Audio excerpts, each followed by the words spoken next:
우리는 구약 성경 시가서 지혜서의 한 권인 아가서를 묵상을 하게 됩니다. 솔로몬의 아가라 이렇게 기록하고 있으면서 오늘 본문이 시작하게 되죠. 솔로몬과 술라미 여인의 사랑 이야기가 성경에 들어와 있습니다. 이스라엘 백성들이 읽었던 바로 사랑의 시, 사랑이라는 그 지혜를 이해하기 위해서 우리에게 주신 것이 아가서라는 책입니다. 특별히 이 아가서에는 성적인 묘사나 여성의 신체를 묘사하고 있는 구절이 많이 등장함을 통해서 언제나 정경성의 논쟁들이 있었던 책이 아가서입니다. 그러나 이 아가서는 구약 많은 사본에서 늘 빠지지 않고 지혜서 일부에 항상 들어가 있었던 책이었기 때문에 그 정경성 논쟁에 늘 이 성경이 정경으로 인정되어 왔던 책으로서의 증거들이 충분했습니다. 우리가 이 아가서를 이해함에 있어서 이러한 성경인데도 불구하고 남녀 간의 사랑을 노래하는 것에 대하여서 소위 말하는 경건주의자들이나 경건한 사람들이 교회에서나 또한 하나님의 나라에서 이런 이야기를 할 수 없다라는 이유로 말미암아 이 아가서를 상당히 오해하는 해석들로 많이 만들어냈습니다. 대표적인 해석이 바로 알레고리적 해석이다 이렇게 말을 하는데, 은유와 비유적 해석으로 이 솔로몬과 술라미를 단순히 하나님과 그의 백성 그리고 예수 그리스도와 교회로 쉽게 적용하는 해석하는 그러한 우를 범했다는 거죠. 그래서 어떠한 이 모든 내용들을 오직 하나님과 그의 백성들의 관계, 사랑의 관계로만, 신과 인간의 관계로만 이 아가서를 해석할 때 이 잘못 해석하면 또한 어떤 내용이 되는가 하면 많은 이단들이, 교주들이 성적인 타락을 가지고 오는 본문으로 아가서를 사용해 버렸던 거죠. 하나님이 너를 사랑하듯이 교주가 그렇게 여성을 사랑한다는 이유로 그렇게 성적인 폭행을 행했던 일들에 이 아가서를 인용했던 일들이 많이 등장을 하게 됩니다. 그래서 우리는 다시금 이 아가서를 묵상할 때 핵심의 내용이 무엇입니까? 이 아가서의 중심을 우리가 이해하기 위해서는 하나님은 창조주 하나님이시고, 하나님께서 창조하신 이 창조의 클라이막스는 여러분 무엇입니까? 부부라는 거예요. 부부. 하나님께서 아담을 만드시고 지으시고 그 다음 하와를 만들어 오셨을 때 아담의 고백이 이는 내 뼈 중에 뼈요 살 중에 살이다라는 그 사랑의 고백이 결국 하나님께서 창조하신 창조주 하나님께서 이 땅 가운데 지어 놓으신 그 아름다운 창조의 클라이막스는 바로 부부다라는 것이죠. 그래서 부부의 관계를 통해서 이 땅에 또 다른 생명이 오는 놀라운 일들이 일어나게 되었던 거죠. 그래서 여러분, 창조주 하나님, 그 창조주 하나님의 결혼 언약, 결혼 계약, 결혼의 그 사랑의 클라이막스를 이 아가서는 노래하고 있다라고 우리는 이해를 하고, 이 땅 가운데 부부로서 하나님이 주신 가정으로서의 그 영광을 이 땅 가운데 나타내는 것, 사랑을 가기 위하여 우리에게 무엇을 주고 있습니까? 아가서라는 책을 주고 있는 거죠. 그래서 하나님과의 그 사랑이, 결국은 우리가 신앙이 양립할 수 없는 것은 하나님을 사랑하고 그리스도를 사랑하면 여러분 우리의 삶은 어떻게 됩니까? 가정이 사랑으로 넘치게 됩니다. 사랑의 관계로 풍성하게 되는 것이 신앙과 우리의 삶이 결코 양립될 수 없는 그러한 영광의 모습으로 나타나게 되는 거죠. 그래서 우리는 아가서를 묵상해 보면 타락 이전에, 선악과 사건 이전에 아담과 하와의 모습의 흔적들을 여기에서 발견하게 된다는 겁니다. 우리가 아가서를 이제 본문으로 들어가서 묵상을 하게 되는데, 아가서와 본문 자체도 상당히 이해하기 어려운 난해한 구절들이 있습니다. 인칭도 막 바뀌고 이렇게 있기 때문에 왜 이렇습니까? 이것은 여러분 아주 시적인 표현들이기 때문에 그렇습니다. 아주 시적인 표현이기 때문에 이 시적인 이 표현을 가지고 우리가 주어가 어떤지를 발견하기는 상당히 어려운 부분이 있는 거죠. 사랑하는 여인이 편지를 쓰는 거죠. 그러다 보면 은유적이고 비유적인 표현들이 많기 때문에 이 글들을 이해하는데 상당한 난해한 부분들이 많습니다. 여러분 시를 읽을 때 난해한 표현들이 많죠. 많을 수밖에 없습니다. 이것처럼 이 아가서는 등장인물 솔로몬, 술라미, 이 두 사람이 등장할 뿐만 아니라 여러분 중간에 누구도 등장해요? 소위 말하는 코러스도 등장합니다. 그러니까 코러스도 등장하기 때문에 여러분 우리가 뮤지컬이나 영화 같은 것들을 보면 주인공의 대사 사이사이에 노래들이 끼어 들어오듯이 이렇게 노래들이 들어오기 때문에 이 시 내용 자체를 우리가 아주 문학적으로 그냥 이해해 가기에는 상당한 어려움이 있는 그런 시적인 표현들이 많은 책이다라고 이해를 하시면서 우리가 이 본문을 보았으면 좋겠습니다. 먼저는 오늘은 이 1장 1절에서부터 2장 7절까지는 사랑 안에서 사귐과 결실을 맺어가는 그 노래가 이어지고 있습니다. 사귐과 사귐의 결실을 향해 나가고 있는 노래가 오늘 본문의 내용입니다. 우리가 생각할 것은 하나님의 창조의 영광으로서의 그 남녀 간의 사랑, 그 하나님의 창조의 영광으로서의 남녀의 사랑의 클라이막스가 가정을 이루어가는, 부부를 이루어가는 그러한 놀라운 역사로 이어지는데, 그 시작은 먼저는 사랑을 갈망하는 것에서부터 이 사랑이 시작된다라는 것으로 오늘 노래가 시작됩니다. 2절에 보니까 뭐라고 시작합니까? 내게 입맞추기를 원하니, 이렇게 시작합니다.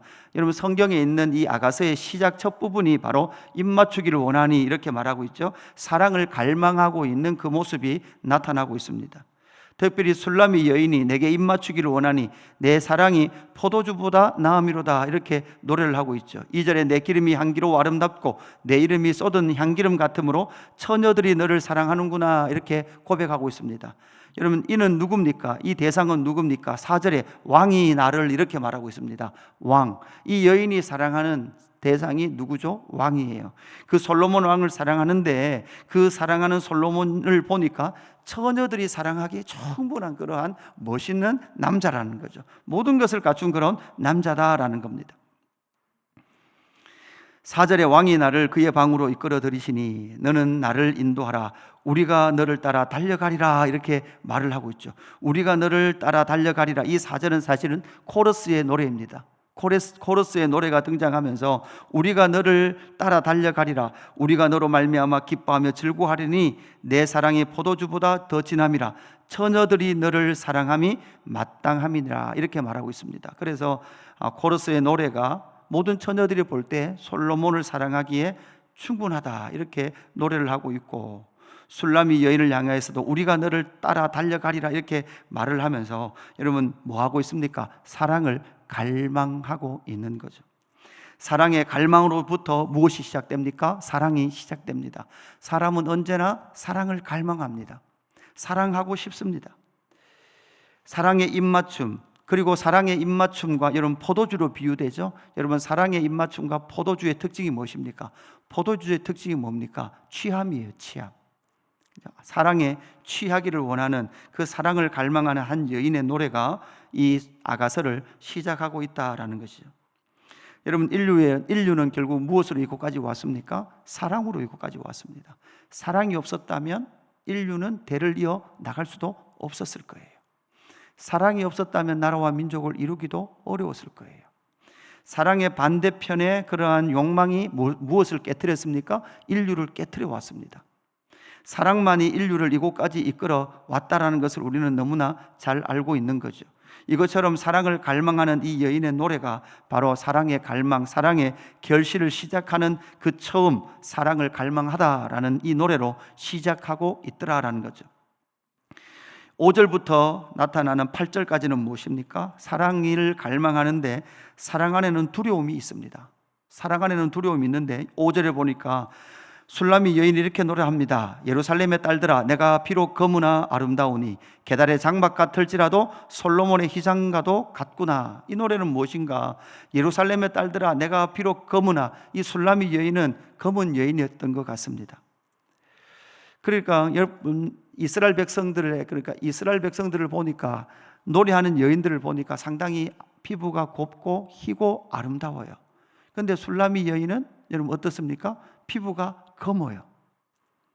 그러니까 이 남자에게, 사랑하는 왕에게 다가가고 싶으나 내가 비록 검으나, 이렇게 노래하는 것을 봐서는 이 여인이 지금 검은 피부에 대한 상당한 부담스러운 마음이 있었던 것 같습니다. 그러나 그는 고백합니다. 내가 비록 피부는 검으나 아름다우니 게달의 장막 같을지라도 뭐 볼품 없을 것 같다고 말하지만 솔로몬의 희장과도 같구나, 이렇게 말하면서 6절 내가 햇빛에 쬐어서 거무스름할지라도 흘겨보지 말 것은 내 어머니의 아들들이 나에게 놓아여 포도원 지기로 삼았음이라.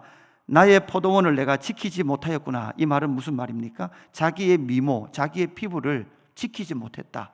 왜요? 이렇게 포도원에서 포도원 지기로 삼아서 햇빛에 노출된 그런 자신의 모습 때문에 지금 사랑 안에는 지금 무엇이 있죠? 남편에게, 그 왕에게 다가가기에 두려움이 있는 자신의 모습을 발견하게 되더라는 거죠.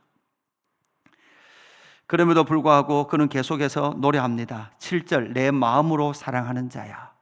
사랑으로 다가가고 싶으나 그 안에 두려운 마음이 있더라라는 것을 고백하고 있습니다. 그러나 여러분, 이 두려움은 결국 어떻게 돼야 됩니까? 극복되어질 것입니다.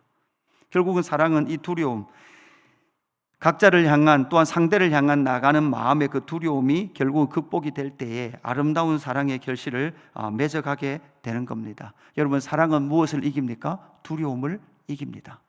사랑은 두려움을 이기고 결국은 열매를 맺게 된다라는 거죠. 오늘 말씀의 핵심은, 클라이막스는 바로 8절입니다. 여인 중에 어여쁜 자야, 내가 알지 못하겠거든 양떼의 발자취를 따라, 이렇게 말을 하고 있습니다. 목자들의 장막 곁에서 너의 염소 새끼를 먹일지니라. 그러니까 남편을 찾아 신랑을 찾는 신부의 갈망, 그죠? 찾아 나섬이에요. 고대 근동이나 어떤 때든, 어떤 시대든 여자가 나서서 남자를 찾는 것은 여러분 조금 어떤 이미지가 있습니까? 약간 정결하지 못한 이미지가 있어요. 그러나 여기에서는 이 여인을 향하여서 이렇게 너가 기다려라, 이런 마음의, 이런 뉘앙스의 말을 하는 거예요. 여인 중에 어여쁜 자야, 내가 알지 못하겠거든 양떼의 발자취를 따라, 이렇게 말하고 있죠. 네가 남편이 왕이 어디인지 모르겠거든 양떼의 발자취를 따라 목자들의 장막 곁에서 너의 염소 새끼를 먹일지니라, 이렇게 권면을 하고 있는 코러스 노래가 나오듯이 나오고 있는 거죠. 그럼에도 불구하고 이제 9절부터는 무엇이 나타나고 있습니까? 이제 남자의 노래와 여자의 찬사의 노래가 반복되어 나타납니다. 사랑을 갈망합니다. 사랑은 두렵습니다. 그런데 두려움을 이겨낼 때, 두려움을 이겨내는 클라이막스가 어디까지 가느냐? 여러분 2장 5절 보세요. 2장 5절에 보면 이렇게 노래하고 있습니다. 너희는 건포도로 내 힘을 덮고 사과로 나를 시원하게 하라. 내가 사랑함으로 뭐가 생겼어요? 병이 생겼어요. 그러니까 사랑의 클라이막스는 여러분 무엇이 생길 만큼? 병이 생길 만큼. 그러니까 우리가 소위 말하는 상사병이죠. 사랑을 갈망하는 그 병이 생길 만큼 두려움을 이기며 나아갔습니다. 9절, 내 사랑아 사랑아, 내가 너를 바로의 병거의 준마로 비하였구나. 내 두 뺨을 따은 머리털로 내 목은 구슬깨미로 아름답구나. 우리가 너를 위하여 금사슬에 은을바가 만들리라. 그러니까 은을바가, 금사슬에 은을바가 만드니까 여러분 얼마나 아름다운 선물입니까? 선물을 준비할 만큼 그 사랑의 관계가 이제 전진이 일어나는 거죠. 12절, 왕의 침상에 앉았을 때 나도 기름이 향기를 뿜어냈구나. 나의 사랑하는 자는 내 품의 가운데 모략 항주머니요, 나의 사랑하는 자는 내게 엔게디 포도원의 고베라 송이로구나. 이렇게 노래하고 있습니다. 그러니까 이 노래들이 지금 어디를 향해 나가고 있습니까? 사랑이 깊어지는 관계로 나가고 있는 거죠. 그러니까 이건 여러분 무엇입니까? 사랑의 고백이 계속해서 나오게 돼요. 여러분, 사랑의 고백이 많으면 많을수록 여러분 어떻게 될까요? 더 사랑하게 됩니다.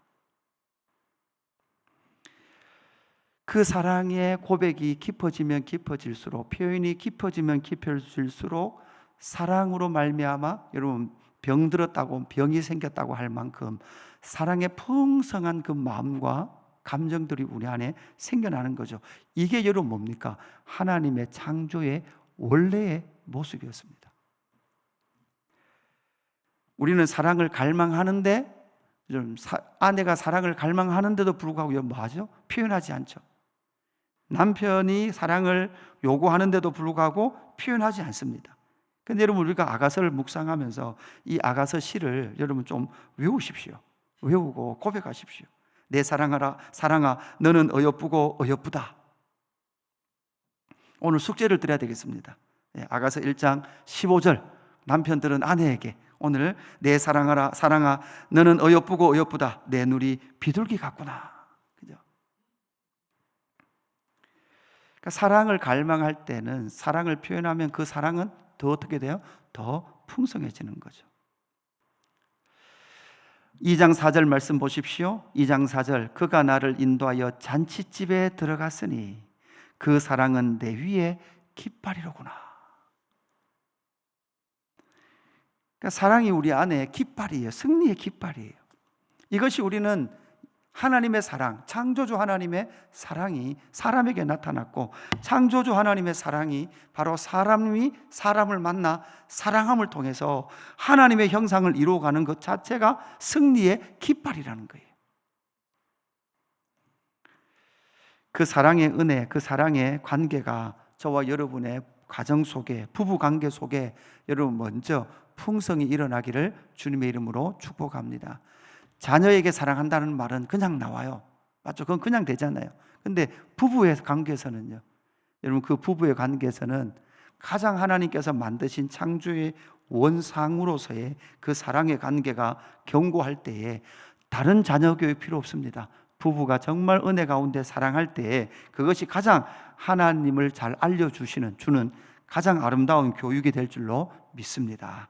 말씀을 정리합니다. 오늘 이 사랑을 갈망하십시오. 그러나 사랑의 갈망으로 나갈 때 두려움이 생깁니다. 그러나 두려움이 생김에도 불구하고 그 사랑을 표현해 나갈 때 사랑의 깊은 마음에 병들었다 할 만큼 사랑의 사랑의 파동이 우리를 점점 아름다운 삶으로, 하나님의 형상과 모양을 이루어가는 삶으로 빚어가실 줄로 믿습니다. 기도하겠습니다. 하나님 아버지, 이 아가서 말씀을 통해서 하나님 아버지의 그 창조주 하나님 아버지의 풍성하신 사랑을 배워갈 수 있도록 인도하여 주옵소서. 내 사랑아 너는 어여쁘고 어여쁘다라고 말하는 이 왕의 찬사, 내 눈이 비둘기 같다라고 고백하는 이 왕의 찬사와 이 여인이 왕을 향한 그 찬사가, 그 사랑의 고백이 우리의 삶의 고백이 될 수 있도록 날마다 인도하여 주옵소서.